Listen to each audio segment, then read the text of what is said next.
మనకి మహిమ కలుగును గాక. క్రీస్తునందు ప్రేమైన దేవుని బిడ్డలారా, మీ అందరి ప్రభునామములో ప్రత్యేకమైన వందనాలు తెలియజేస్తున్నాను.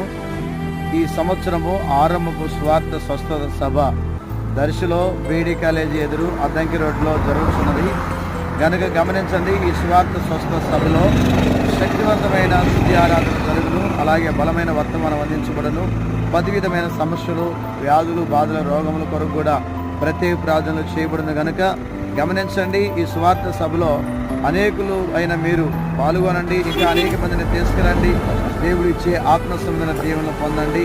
ఈ బెరాక పెంతెకోస్తు మినిస్ట్రీస్లో అసాధ్యమైన కార్యాలు ఎన్నో దేవుడు జరిగిస్తున్నాడు.